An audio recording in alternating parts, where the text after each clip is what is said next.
Bienvenidos a Caminantes Camino. Gracias por acompañar una vez más, esta vez en la aventura de acercarnos a la obra de René Guénon, Oriente y Occidente. Abrimos página en el capítulo 2 de la segunda parte. El acuerdo sobre los principios. Cuando se quiere hablar de principios a nuestros contemporáneos, uno no debe esperar hacerse comprender sin dificultad, ya que la mayoría de ellos ignoran totalmente lo que eso puede ser, y no sospechan siquiera que eso pueda existir. Ciertamente, ellos también hablan mucho de principios, e incluso hablan de ellos demasiado. Pero siempre para aplicar esta palabra a todo aquello a lo que no podría convenir. Tanto es así que en nuestra época se llama principios a leyes científicas un poco más generales que las demás, que son exactamente lo contrario en realidad, puesto que son conclusiones y resultados inductivos, y eso cuando no son más que simples hipótesis. Es así que, más comúnmente todavía, se da este nombre también a concepciones morales, que ni siquiera son ideas, sino la expresión de algunas aspiraciones sentimentales o a teorías políticas frecuentemente de base igualmente sentimental, como el famoso principio de las nacionalidades, que ha contribuido al desorden de Europa, más allá de todo lo que se pueda imaginar. Y no se llega a hablar corrientemente de principios revolucionarios, como si eso no constituyera una contradicción en los términos. Cuando se abusa de una palabra hasta tal punto, es que se ha olvidado enteramente su verdadera significación.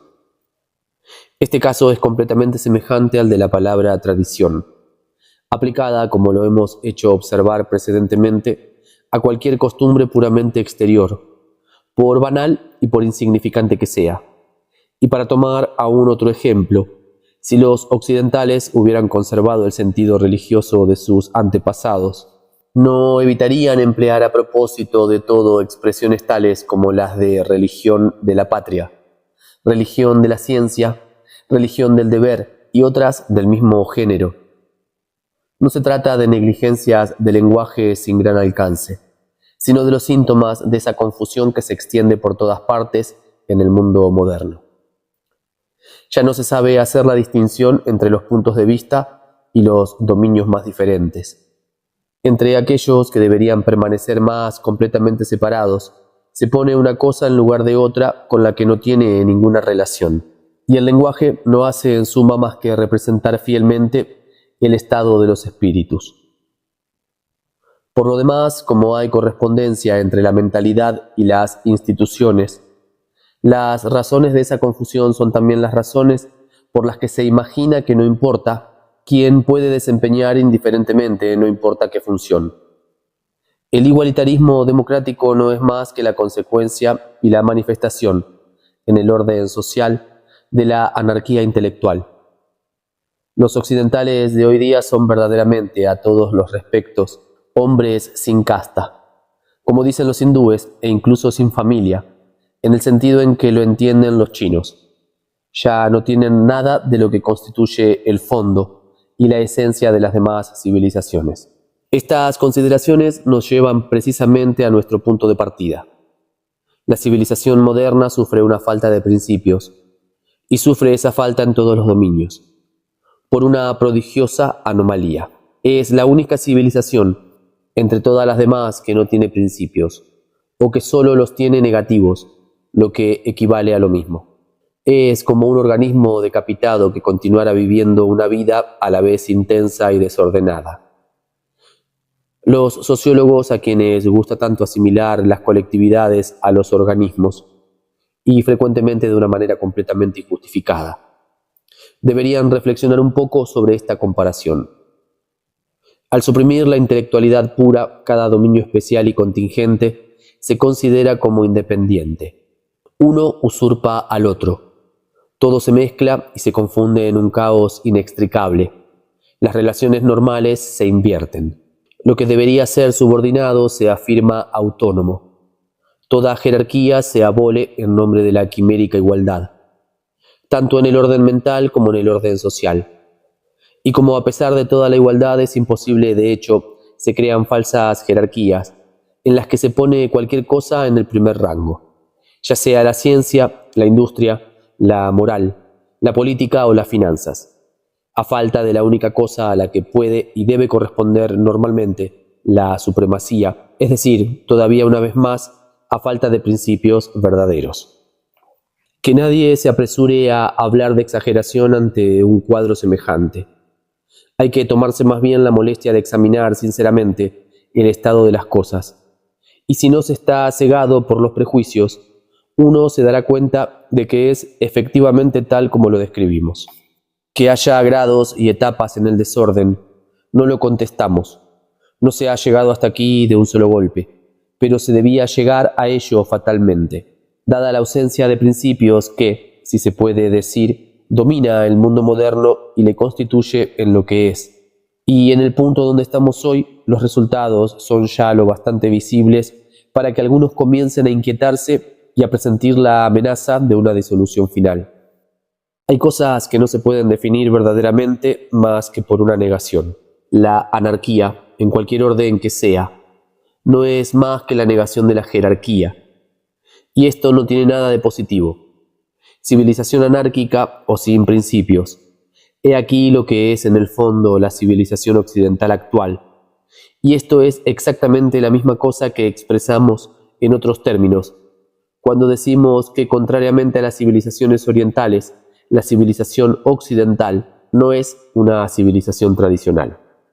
Lo que llamamos una civilización tradicional es una civilización que reposa sobre principios en el verdadero sentido de esta palabra, es decir, donde el orden intelectual domina a todos los demás, donde todo procede de él directa o indirectamente, y ya se trate de ciencias o de instituciones sociales, no son en definitiva más que aplicaciones contingentes, secundarias y subordinadas de verdades puramente intelectuales. Así, retorno a la tradición o retorno a los principios no es realmente más que una sola y misma cosa, pero es menester comenzar evidentemente por restaurar el conocimiento de los principios, allí donde está perdido, antes de pensar en aplicarlos.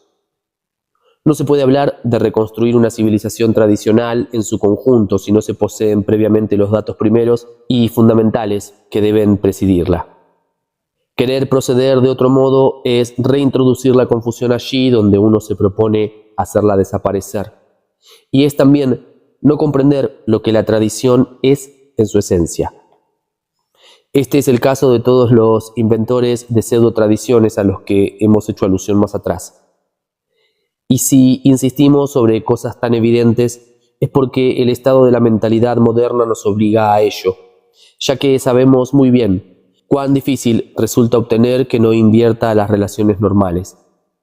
La gente es mejor intencionada si tienen algo de esa mentalidad, incluso a pesar de ellos y declarándose sus adversarios, podrían ser tentados fácilmente a comenzar por el final, aunque no fuera más que para ceder a ese singular vértigo de la velocidad que se ha apoderado de todo Occidente, o para llegar rápidamente a esos resultados visibles y tangibles que lo son todo para los modernos. De tal modo su espíritu, a fuerza de volverse hacia lo exterior, ha devenido inapto para aprehender otra cosa. Por eso es por lo que repetimos tan frecuentemente, a riesgo de parecer fastidiosos, que es menester ante todo colocarse en el dominio de la intelectualidad pura, y que no se hará nunca nada válido si no se comienza por ahí.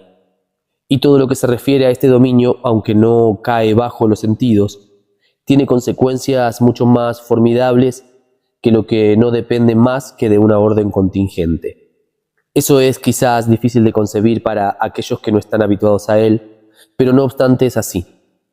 Solamente es menester guardarse bien de confundir lo intelectual puro con lo racional, lo universal con lo general, el conocimiento metafísico con el conocimiento científico. Sobre este tema remitimos a las explicaciones que hemos dado en otra parte, y no pensamos tener que excusarnos por ello, ya que no podría tratarse de reproducir indefinidamente y sin necesidad las mismas consideraciones. Cuando hablamos de principios de una manera absoluta y sin ninguna especificación, o de verdades puramente intelectuales, siempre se trata del orden universal exclusivamente. Ese es el dominio del conocimiento metafísico, conocimiento supraindividual y suprarracional en sí, intuitivo y no discursivo, independiente de toda relatividad.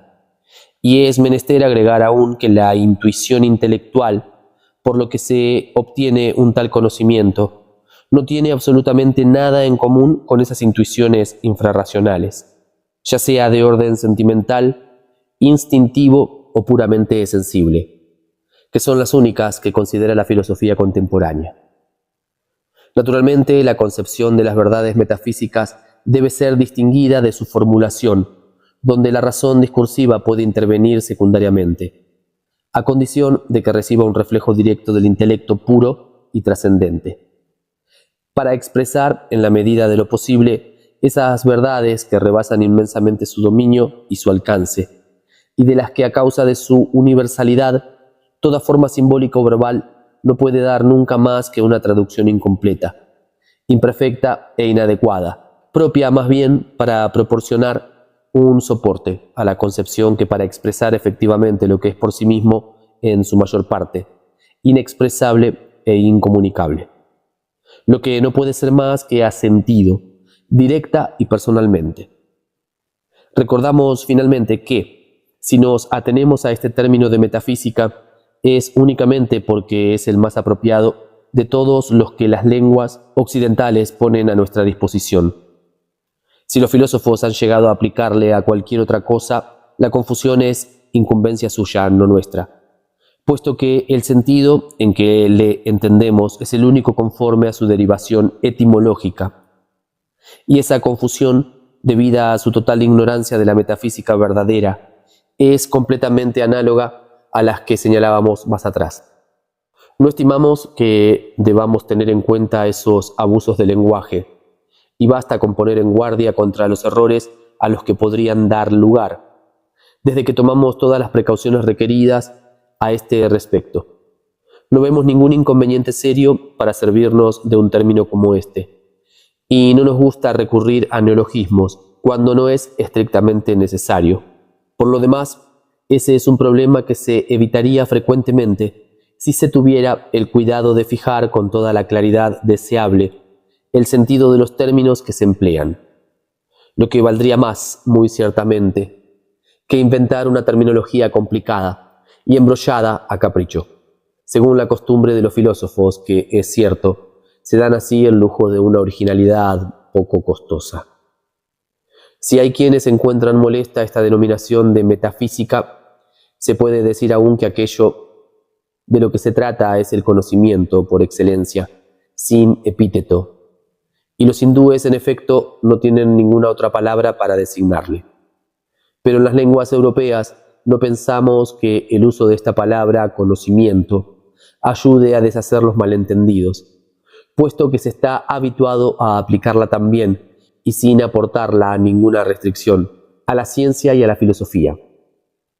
Así pues, continuaremos hablando pura y simplemente de la metafísica como lo hemos hecho siempre, pero esperamos que no se considerarán como una digresión inútil las explicaciones que nos impone la preocupación de ser siempre tan claro como sea posible y que, por otra parte, no nos alejan más que en apariencia del tema que nos hemos propuesto tratar. En razón de la universalidad misma de los principios, es ahí donde el acuerdo debe ser más fácilmente realizable, y eso de una manera completamente inmediata. Se conciben o no se conciben, pero desde que se conciben no se puede hacer otra cosa que estar de acuerdo. La verdad es una y se impone igualmente a todos aquellos que la conocen, a condición, bien entendido, de que la conozcan efectivamente y con certeza. Pero un conocimiento intuitivo no puede ser más que cierto. En ese dominio se está fuera y más allá de todos los puntos de vista particulares. Las diferencias no residen nunca más que en las formas más o menos exteriores, que no son más que una adaptación secundaria, y no en los principios mismos. Aquí se trata de lo que es esencialmente informal. El conocimiento de los principios es rigurosamente el mismo para todos los hombres que lo poseen, ya que las diferencias mentales no pueden afectar más que a lo que es de orden individual, y por consiguiente contingente, y no alcanzan el dominio metafísico puro. Sin duda, cada uno expresará a su manera lo que haya comprendido, en la medida en que pueda expresarlo, pero aquel que haya comprendido verdaderamente sabrá reconocer siempre, detrás de la diversidad de las expresiones, la verdad una, y así esa diversidad inevitable no será nunca una causa de desacuerdo. Solamente para ver de esta manera, a través de las formas múltiples, lo que velan más aún que lo que expresan, es menester poseer esa intelectualidad verdadera que ha devenido tan completamente extraña al mundo occidental. No se podría creer hasta qué punto parecen entonces fútiles y miserables todas las discusiones filosóficas que recaen sobre las palabras mucho más que sobre las ideas, si es que las ideas no están totalmente ausentes. En lo que concierne a las verdades de orden contingente, la multiplicidad de los puntos de vista individuales que se aplican a ellas puede dar lugar a diferencias reales, que por lo demás no son necesariamente contradicciones. El error de los espíritus sistemáticos es no reconocer como legítimo más que su propio punto de vista y declarar falso todo lo que no se refiere a él. Pero, en fin, desde que las diferencias son reales, aunque conciliables, el acuerdo puede no establecerse inmediatamente, tanto más cuanto que cada uno siente naturalmente alguna dificultad para colocarse en el punto de vista de los demás, puesto que su constitución mental no se presta a ello sin cierta repugnancia. En el dominio de los principios no hay nada de tal, y es en eso donde reside la explicación de esta paradoja aparente, a saber, que aquello que es más elevado en una tradición cualquiera puede ser al mismo tiempo aquello que es más fácilmente aprehensible y asimilable, independientemente de toda consideración de raza o de época, y bajo la única condición de una capacidad de comprensión suficiente. Es, en efecto, aquello que está liberado de todas las contingencias. Al contrario, para todo lo demás, para todo lo que son concretamente ciencias tradicionales, es menester una preparación especial, generalmente bastante penosa cuando no se ha nacido en la civilización que ha producido esas ciencias. Es que aquí intervienen las diferencias mentales, por el solo hecho de que se trata de cosas contingentes, y la manera en que los hombres de una cierta raza consideran estas cosas, que es para ellas la más apropiada, no conviene igualmente a los hombres de las demás razas. En el interior de una civilización dada, puede haber incluso en este orden adaptaciones variadas según las épocas, pero que no consisten más que en el desarrollo riguroso de lo que contenía en principio la doctrina fundamental, y que así se hace explícito para responder a las necesidades de un momento determinado, sin que se pueda decir nunca que ningún elemento nuevo haya venido a agregarse a ella desde fuera. No podría ser de otra manera, desde que se trata, como es siempre el caso en Oriente, de una civilización esencialmente tradicional. En la civilización occidental moderna, al contrario, solo se consideran las cosas contingentes, y la manera en que se consideran es verdaderamente desordenada, porque le falta la dirección que solo puede dar una doctrina puramente intelectual, y a la cual nada podría suplir. Evidentemente no se trata de negar los resultados a los que se llega de esta manera, ni de negarles todo su valor relativo. Parece incluso natural que se obtengan tanto más en un dominio determinado, cuanto más estrechamente se limite a él la actividad. Si las ciencias que interesan tanto a los occidentales no habían adquirido nunca anteriormente un desarrollo comparable al que se les ha dado, es porque no se le daba una importancia suficiente para consagrarles tales esfuerzos. Pero si los resultados son válidos cuando se los toma cada uno aparte, lo que concuerda bien con el carácter completamente analítico de la ciencia moderna, el conjunto no puede producir más que una impresión de desorden y de anarquía. Nadie se ocupa de la cualidad de los conocimientos que se acumulan, sino solo de su cantidad. Es la dispersión en el detalle indefinido. Además, nada hay por encima de esas ciencias analíticas. No se vinculan a nada e intelectualmente no conducen a nada. El espíritu moderno se encierra en una relatividad cada vez más reducida, y en este dominio tan poco extenso en realidad, aunque lo encuentre inmenso. Confunde todo, asimila los objetos más distintos, quiere aplicar a uno los métodos que convienen exclusivamente a otro, transporta a una ciencia las condiciones que definen a otra ciencia diferente, y finalmente se pierde en ella, y ya no puede reconocerse porque le faltan los principios directores. De ahí el caos de las teorías innumerables, de las hipótesis que se enfrentan, se entrechocan, se contradicen, se destruyen y se reemplazan las unas a las otras, hasta que, renunciando a saber, se ha llegado a declarar que hay que investigar solo por investigar, que la verdad es inaccesible al hombre, que quizás ni siquiera existe, que no hay que preocuparse más que de lo que es útil o ventajoso, y que después de todo, si se encuentra bueno llamarlo verdad, no hay en eso ningún inconveniente.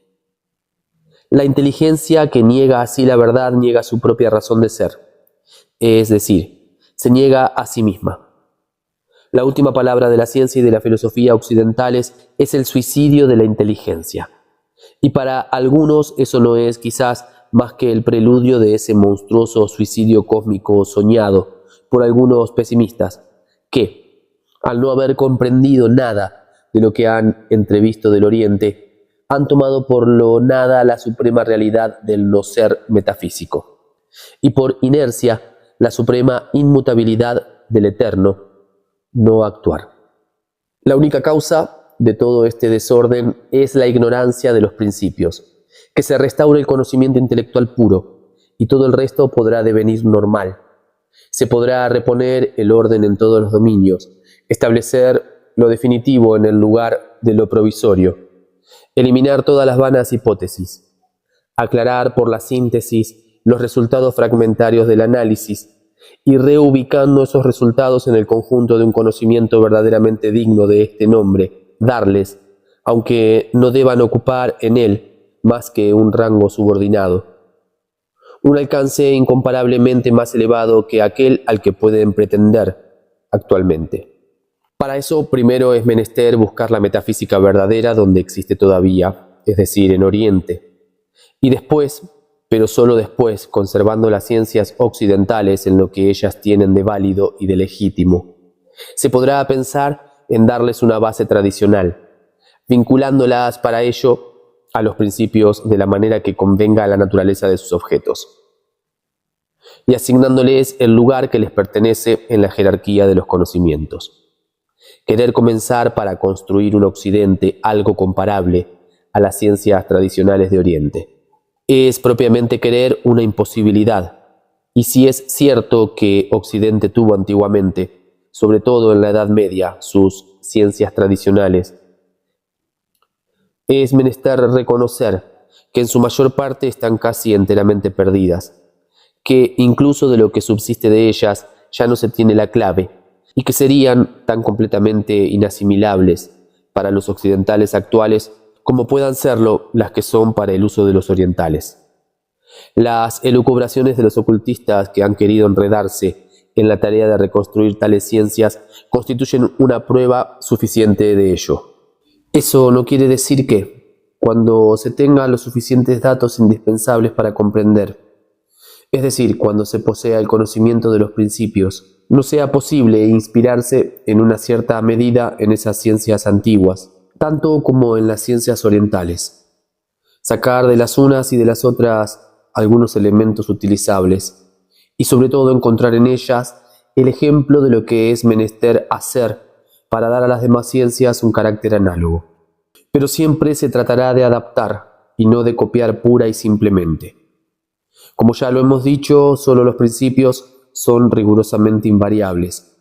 Su conocimiento es el único que no es susceptible de ninguna modificación, y por lo demás encierra en sí mismo todo lo que es necesario para realizar, en todos los órdenes de lo relativo, todas las adaptaciones posibles.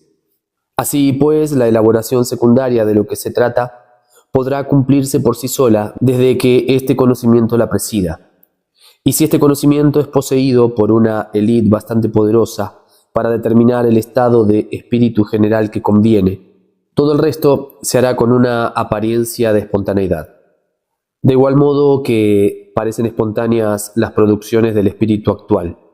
Eso no es nunca más que una apariencia, ya que la masa es siempre influenciada y dirigida sin saberlo. Pero es tan posible dirigirla en un sentido normal como provocar y mantener en ella una desviación mental. Así pues, la tarea de orden puramente intelectual que debería cumplirse en primer lugar es verdaderamente la primera bajo todos los aspectos, a la vez la más necesaria y la más importante, puesto que es de ella de donde depende y deriva todo. Pero cuando empleamos esta expresión de conocimiento metafísico, son muy poco numerosos entre los occidentales de hoy día aquellos que pueden sospechar, ni siquiera vagamente, todo lo que eso implica. Los orientales, no hablemos más que de aquellos que cuentan verdaderamente, no consentirán nunca en tomar en consideración más que una civilización que tenga, como las suyas, un carácter tradicional. Pero no puede tratarse de dar este carácter de un día para otro, y sin preparación de ningún tipo, a una civilización que está totalmente desprovista de él.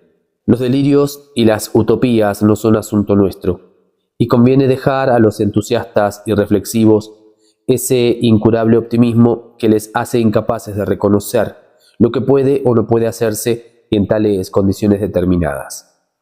Los orientales, que no dan al tiempo más que un valor relativo, saben bien de qué se trata y no cometerían esos errores a los que los occidentales pueden ser arrastrados por la prisa enfermiza que aportan a todas sus empresas y que compromete irremediablemente su estabilidad cuando se cree llegar al término. Todo se derrumba. Es como si se quisiera edificar un edificio sobre un terreno movedizo sin tomarse el trabajo de comenzar por establecer unos cimientos sólidos, bajo pretexto de que los cimientos no se ven. Ciertamente, aquellos que emprendan una obra como la que nos ocupa no deberían esperar obtener inmediatamente resultados aparentes, pero su trabajo no será por eso menos real y eficaz.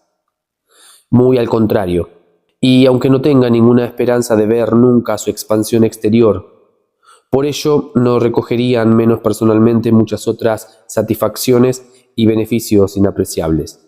No hay ninguna medida común entre los resultados de un trabajo completamente interior y del orden más elevado, y todo lo que se puede obtener en el dominio de las contingencias.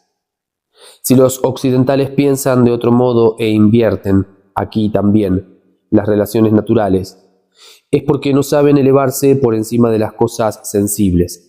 Siempre es fácil despreciar lo que no se conoce. Y cuando se es incapaz de alcanzarlo, es incluso el mejor medio de consolarse de la propia impotencia, medio que, por lo demás, está al alcance de todo el mundo. Pero se dirá quizás, si esto es así, y si este trabajo interior por el que es menester comenzar es en suma el único verdaderamente esencial, ¿por qué preocuparse de otra cosa? Es que si las contingencias no son ciertamente más que secundarias, no obstante existen. Desde que estamos en el mundo manifestado, no podemos desinteresarnos enteramente de ellas. Y por lo demás, puesto que todo debe derivar de los principios, el resto puede ser obtenido, en cierto modo, por añadidura, y se cometería un gran error si se impidiera considerar esta posibilidad. Además, hay otra razón, más propia a las condiciones actuales del espíritu occidental. Puesto que este espíritu es lo que es, habría pocas posibilidades de interesar incluso a la élite posible. Queremos decir a aquellos que poseen las aptitudes intelectuales requeridas, pero no desarrolladas, en una realización que debería permanecer puramente interior o que al menos no se le presentaría más que bajo este único aspecto.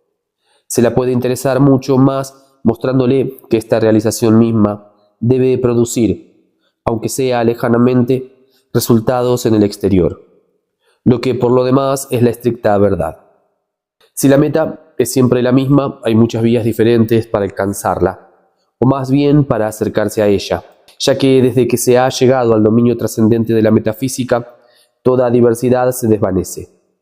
Entre todas esas vías es menester coger la que conviene mejor a los espíritus a los que se dirige. Al comienzo, sobre todo, cualquier cosa o casi puede servir de soporte y de ocasión, allí donde no hay organizada ninguna enseñanza tradicional, si llega a producirse excepcionalmente un desarrollo intelectual. A veces sería muy difícil decir por qué ha sido determinado, y las cosas más diferentes y más inesperadas han podido de hecho servirle de punto de partida, según las naturalezas individuales y también según las circunstancias exteriores. En todo caso, no porque uno se consagre esencialmente a la pura intelectualidad, está obligado a perder de vista la influencia que puede y debe ejercer en todos los dominios, por indirectamente que sea, y aunque esta influencia no tenga la necesidad de ser querida expresamente. Agregamos también, aunque esto sea sin duda más difícil de comprender, que ninguna tradición ha prohibido nunca a aquellos que ha conducido a ciertas cimas dirigir después hacia los dominios inferiores, sin perder por eso nada de lo que han adquirido y que no puede serles arrebatado. Las influencias espirituales que han concentrado en sí mismos y que repartiéndose gradualmente en esos diversos dominios, según sus relaciones jerárquicas, difundirán en ellos un reflejo y una participación de la inteligencia suprema. Nota del autor. Esa frase contiene una alusión precisa al simbolismo tibetano de Avalokiteshvara. Fin de la nota. Entre el conocimiento de los principios y la reconstrucción de las ciencias tradicionales podría tener lugar otra tarea u otra parte de la misma tarea, cuya acción se haría sentir más directamente en el orden social. Por lo demás, en una medida bastante amplia, esta es la única de la que Occidente podría encontrar todavía los medios en sí mismo. Pero esto requiere algunas explicaciones. En la Edad Media, la civilización occidental tenía un carácter incontestablemente tradicional. Si lo tenía de una manera tan completa como las civilizaciones orientales, es lo que es difícil decidir, sobre todo aportando pruebas formales en un sentido o en el otro.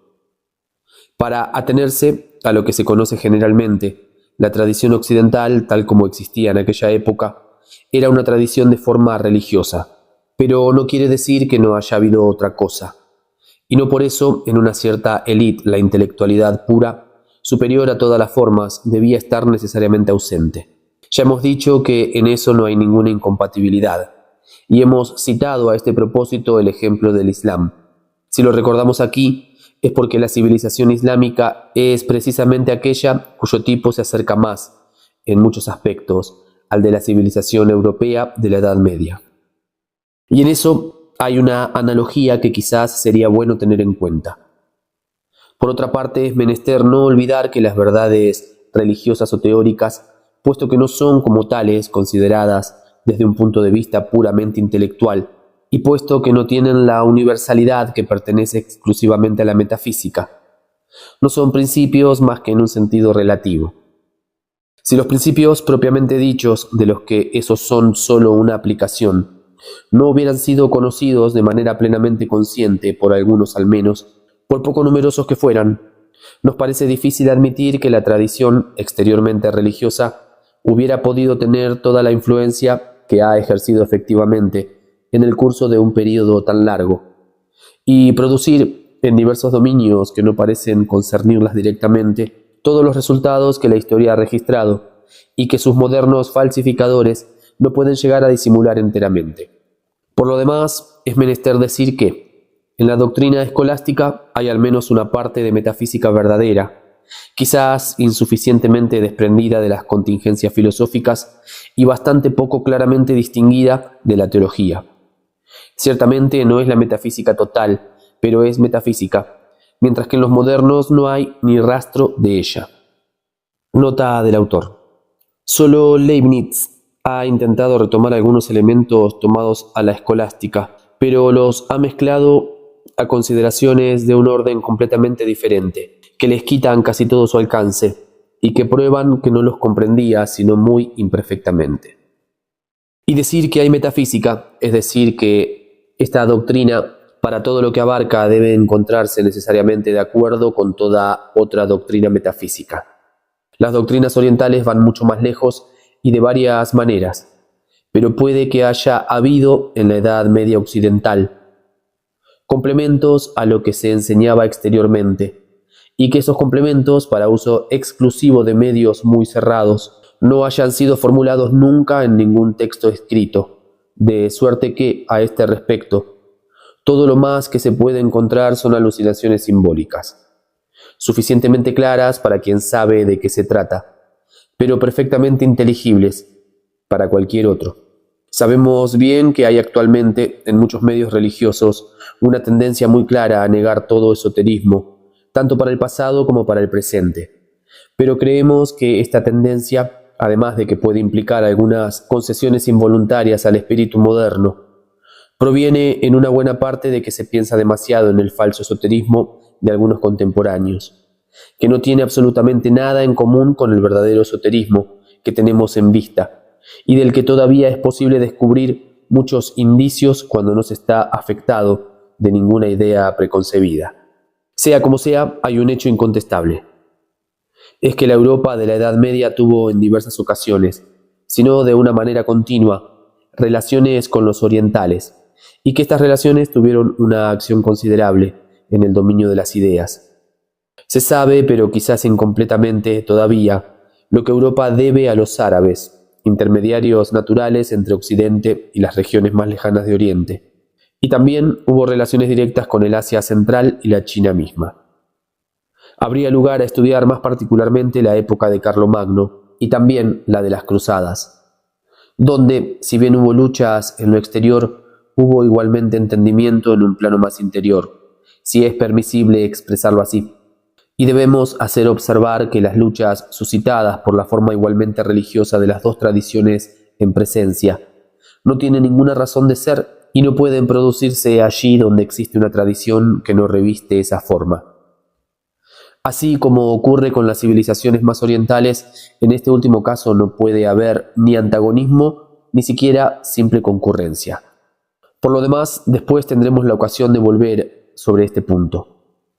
Lo que queremos hacer destacar por el momento es que la civilización occidental de la Edad Media, con sus conocimientos verdaderamente especulativos, incluso reservando la cuestión de saber hasta dónde se extendían, y con su constitución social jerarquizada, era suficientemente comparable a las civilizaciones orientales como para permitir algunos intercambios intelectuales, con la misma reserva que el carácter de la civilización moderna, por el contrario, hace actualmente imposibles. Si algunos, aun admitiendo que se impone una regeneración de Occidente, se sienten tentados a preferir una solución que permita no recurrir más que a medios puramente occidentales, y en el fondo solo un cierto sentimentalismo podría inclinarles a ello, harán sin duda esta objeción: ¿por qué pues no volver pura y simplemente aportando todas las modificaciones necesarias bajo el aspecto social a la tradición religiosa de la Edad Media?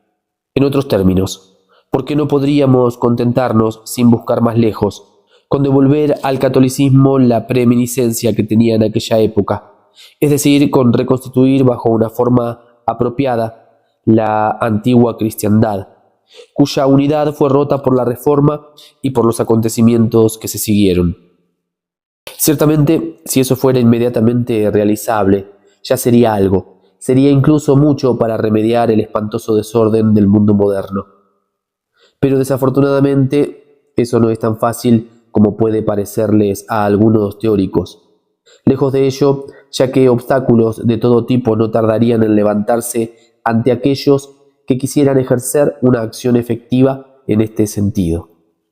No vamos a enumerar todas estas dificultades, pero haremos observar que la mentalidad actual en su conjunto apenas parece dispuesta a prestarse a una transformación de este género. Así pues, aquí también sería menester todo un trabajo preparatorio, que, admitiendo que aquellos que quisieran emprenderle tuvieran verdaderamente a su disposición los medios para ello, no sería quizás menos largo ni menos penoso que el que consideramos por nuestra parte, y cuyos resultados no serían nunca tan profundos. Además, nada prueba que no haya habido en la civilización tradicional de la Edad Media, más que el lado exterior y propiamente religioso. Hubo ciertamente otra cosa, aunque no fuera más que la escolástica, y acabamos de decir por qué pensamos que debió haber más aún, ya que ésta, a pesar de su interés incontestable, no es más que lo exterior. Finalmente, si nos encerramos así en forma especial, el entendimiento con las demás civilizaciones no podría realizarse más que en una medida bastante limitada, en lugar de hacerse ante todo sobre lo que hay de más fundamental, y así entre las cuestiones que se le refieren. Hay muchas todavía que no serían resueltas, sin contar con que los excesos del proselitismo occidental serían siempre de temer y amenazarían perpetuamente con comprometerlo todo. Pues este proselitismo no puede ser detenido definitivamente, más que por la plena comprensión de los principios y por el acuerdo esencial que, incluso sin necesidad de ser formulado expresamente, resultaría inmediatamente de ella. No obstante, es evidente que si el trabajo a cumplir en los dos dominios metafísico y religioso pudiera efectuarse paralelamente y al mismo tiempo, no veríamos en ello más que ventajas, pues estamos persuadidos de que, incluso si las dos cosas se llevaran a cabo independientemente la una de la otra, los resultados, finalmente, no podrían ser más que concordantes. De todas maneras, si las posibilidades que tenemos en vista deben realizarse, la renovación propiamente religiosa se impondrá más pronto o más tarde como un medio especialmente apropiado para Occidente. Podrá ser una parte de la obra reservada a la élite intelectual, cuando ésta se haya constituido, o bien, si se hace previamente, la élite encontrará en ella un apoyo conveniente para su acción propia. La forma religiosa contiene todo lo que le es menester a la masa occidental, que verdaderamente no puede encontrar en otra parte las satisfacciones que exige su temperamento. Esta masa no tendrá nunca necesidad de otra cosa, y es a través de esta forma como deberá recibir la influencia de los principios superiores. Influencia que, aunque así es indirecta, por ello no será menos una participación real. Nota del autor. Convendría hacer aquí una aproximación con la institución de las castas y la manera en que la participación en la tradición se asegura con ella. Fin de la nota. En una tradición completa puede haber así dos aspectos complementarios y superpuestos, que no podrían contradecirse o entrar en conflicto de ninguna manera, puesto que se refieren a dominios esencialmente distintos. Por lo demás, el aspecto intelectual puro no concierne directamente más que a la élite, que es la única que debe ser forzosamente consciente de la comunicación que se establece entre los dos dominios para asegurar la unidad total de la doctrina tradicional. En suma, por nada del mundo querríamos ser exclusivos y estimamos que ningún trabajo es inútil, por poco que sea dirigido en el sentido requerido. Los esfuerzos que recaigan solo sobre los dominios más secundarios pueden dar también algo que no sea enteramente desdeñable, y cuyas consecuencias, sin ser de una aplicación inmediata, podrían encontrarse después y coordinándose con todo el resto, concurrir por su parte, por débil que sea, a la constitución de ese conjunto que consideramos para un porvenir sin duda muy lejano.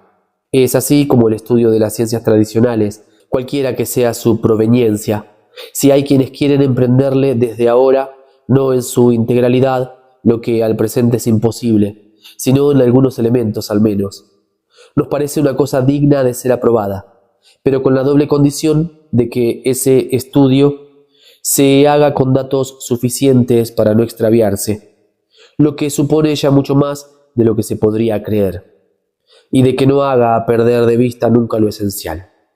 Por lo demás, estas dos condiciones van juntas. Aquel que posee una intelectualidad bastante desarrollada como para librarse con seguridad a un tal estudio, no corre el riesgo de ser tentado de sacrificar lo superior a lo inferior. En cualquier dominio que tenga que ejercer su actividad, no verá nunca más que un trabajo auxiliar del que se cumple en la región de los principios. En las mismas condiciones, se ocurre a veces que la filosofía científica se encuentra accidentalmente, por algunas de sus conclusiones, con las antiguas ciencias tradicionales. Puede haber algún interés en hacerlo destacar, pero evitando cuidadosamente parecer hacer a estas últimas solidarias de cualquier teoría científica o filosófica particular, ya que toda teoría de este género cambia y pasa, mientras que todo lo que reposa sobre una base tradicional recibe de ella un valor permanente, independiente depende de los resultados de toda investigación ulterior. En fin, por el hecho de que haya encuentros o analogías, es menester no concluir nunca en asimilaciones imposibles, puesto que se trata de modos de pensamiento esencialmente diferentes, y no se podría estar demasiado atento a no decir nada que pueda interpretarse en este sentido, ya que la mayoría de nuestros contemporáneos, por la manera misma en que está limitado su horizonte mental, son muy dados a estas asimilaciones injustificadas. Bajo estas reservas podemos decir que todo lo que se hace en un espíritu verdaderamente tradicional tiene su razón de ser e incluso una razón profunda. Pero no obstante, hay un cierto orden que conviene observar, al menos de una manera general, en conformidad con la jerarquía necesaria de los diferentes dominios. Por lo demás, para tener plenamente el espíritu tradicional, y no solo tradicionalista, lo que no implica más que una tendencia o una aspiración, es menester haber penetrado ya en el dominio de los principios, lo suficientemente al menos como para haber recibido la dirección interior de la que ya no es posible apartarse nunca.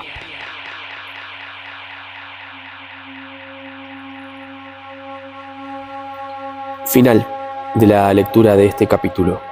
Muchas gracias por acompañar. Volvemos a encontrarnos próximamente para leer el capítulo 3. Constitución y función de la élite. Gran abrazo.